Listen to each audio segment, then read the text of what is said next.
said. You know, I don't get the opportunity to do this often, but when I plan a sermon, I think about,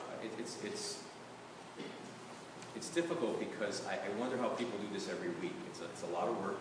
I think of Reverend Sherry, of course, and Reverend Vicky, and all the others I've heard throughout the years. And so I was trying to figure out how do I put a sermon together where you're able to take something out of that sermon to bring with you throughout the rest of the week, maybe even the rest of your lives. Is this working? No. How about now? Yes? Hello? Okay. So always bring a bottle of water. Oh, sorry.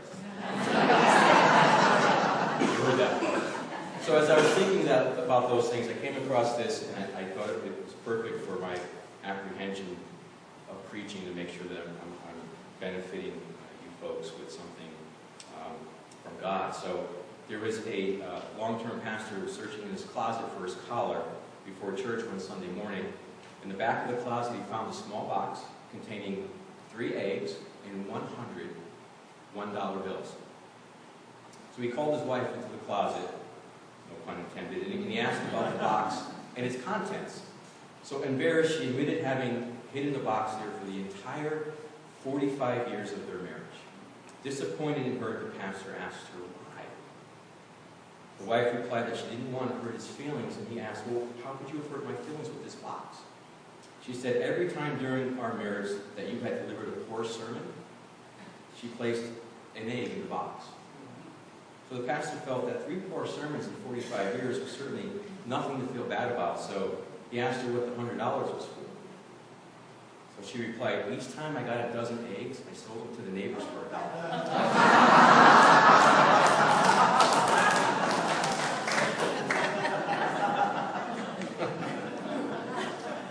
I like that.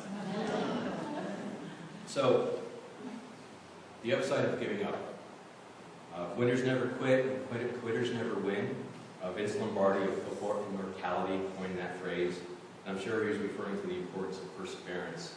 Now, society is based on not giving up, right? Even as children, or as we raise our kids, the little engine that could, everything is about not giving up, going as far as you can to hit that wall, and you're forced to give up. So I put a different spin on that, as far as there's an upside of giving up. And hopefully you see that by the time I'm done. Because I think these are stirring words that winners never quit, quitters never win. They have a place. But for today, I think they're wrong. Because all through history, winners have quit. And they've moved on to another role in life. For instance, Matthew tells us that Jesus left Nazareth. He moved to Capernaum by the sea, and that's where he began his preaching, his ministry. Simon Peter and Andrew quit fishing to follow Jesus. And then Saul, according to Acts 9:1-22, Saul quit breathing threats and murder against the disciples of the Lord and became an apostle, who of course we know as Paul. And the quitting has continued actually to the present day. I don't know if you know these next words, but Abraham Lincoln quit being the owner of a general store and entered politics. And this one's great.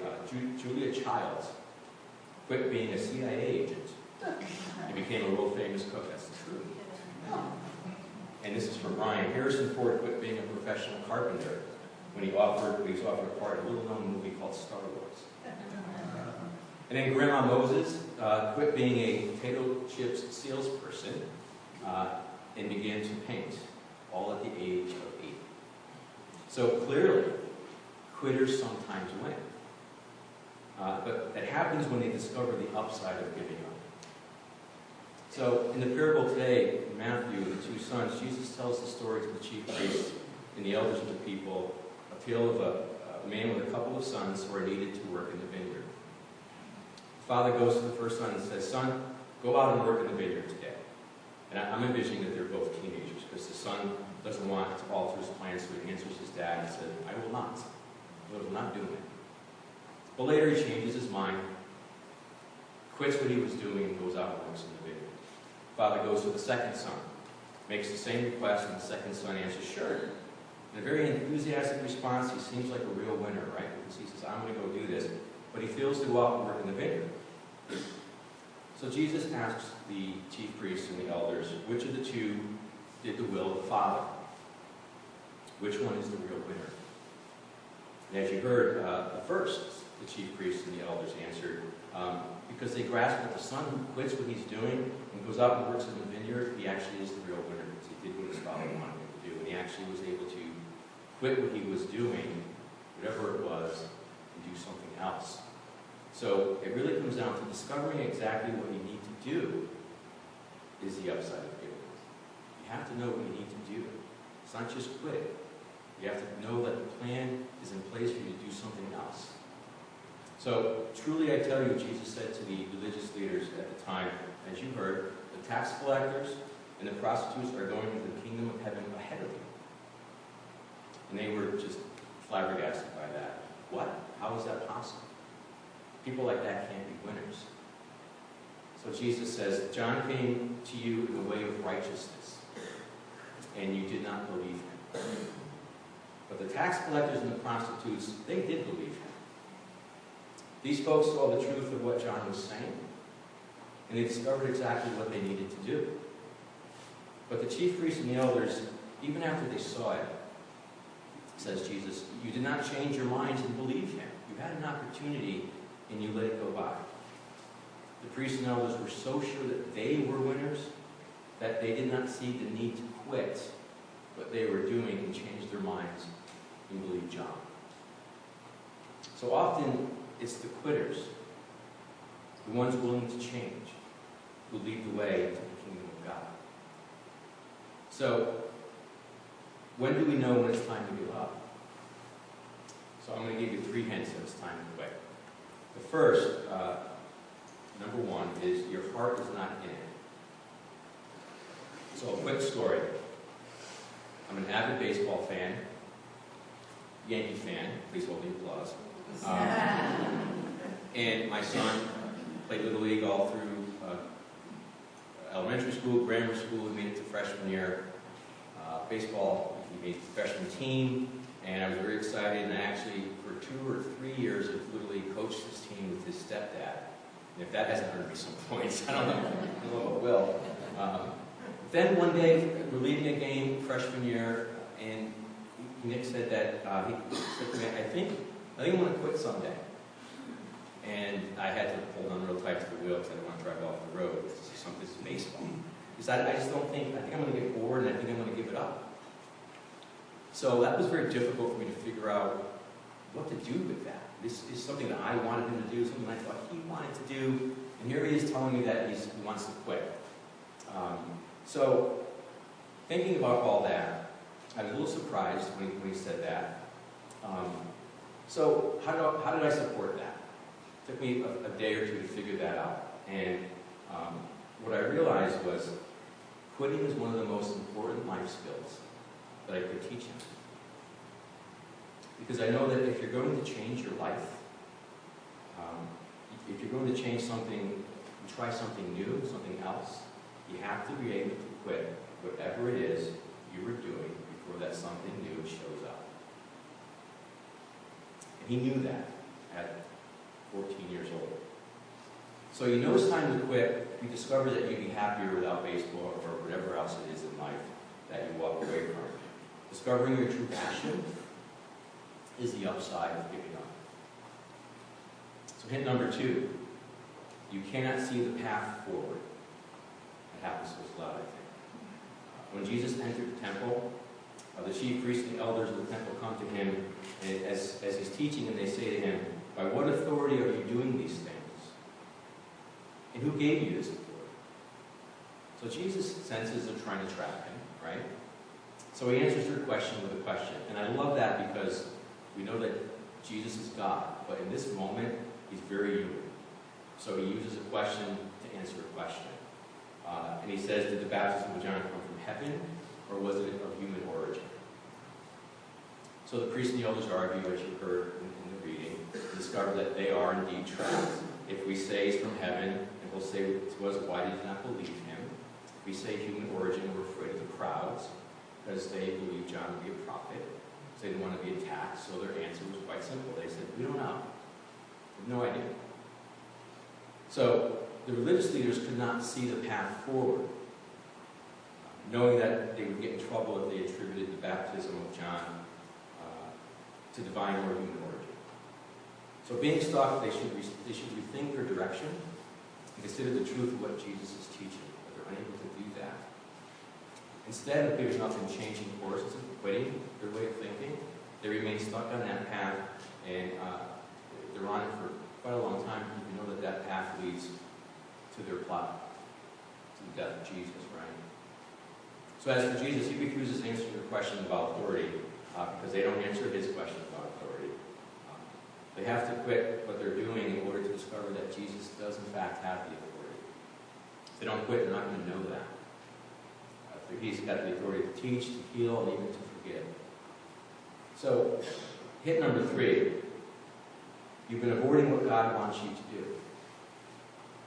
That's kind of a tough one, because we kind of want to believe that we don't do that. I know I do that. The first son of the parable declines his father's request to work in the vineyard by saying, I will not, I'm not going. On a spiritual level, we might say that he's avoiding what God wants him to do. But then he drops his resistance, he changes his mind, he quits what he's doing, and he goes out and works in the vineyard. We face the very same challenge. Although we don't always receive completely clear guidance about how to work in God's vineyard, we know that the guidance is there if we look for it. So fortunately, Christians throughout history have wrestled with the question of what God wants them to do. A number of techniques have been developed that can help us discern God's will. Some of the best come from the 16th century spiritual director named St. Ignatius Loyola. He wrote a bunch of stuff. He's actually the guy who started the Jesuits. I believe his friends called him Iggy. I'm making that up. I don't know that his friends called him Iggy. Sounds like they should have. If you read more about Ignatius, you might believe that as well. So, he was the first to clarify the goal of our life. He made it real simple. Real simple. The goal is to have a loving relationship with God. That's it. Let's have a loving relationship with God. So with that goal in mind, we can then make a number of choices about how we will achieve that goal. And every choice should move us just a little bit closer to God every time we make another choice. We might start a business or go back to school, get married, change jobs, unretire. There's lots of different things that we can do, but the important thing is to begin with a goal in mind, to follow Christ into an ever deeper and more loving relationship with God. So once this goal is clarified, we can tackle the complexities of decision-making, which we face every single day in our lives. This is when we figure out how to stop avoiding what God wants us to do and how to start working in God's vineyard. So if you're trying to decide between two activities, we've all done this, list the pros and cons on a piece of paper, left column, right column, ask some friends what they think. Set aside some time for prayer, right? Talk to God about your decision and see if you're given greater clarity about your choice. Because Ignatius believed that we can discern the right choice by attending to the inner movements of our spirit. Sometimes we have to live with a sense of restlessness as God pushes us in a new direction. Sometimes we don't know we're being pushed. Sometimes we know and we don't want to go. Sometimes we go kicking and screaming. When we finally get there, we realize it was the right choice. So, Ignatius wants us to continue to examine our decisions and make choices that increase the feelings of faith, hope, and love within ourselves.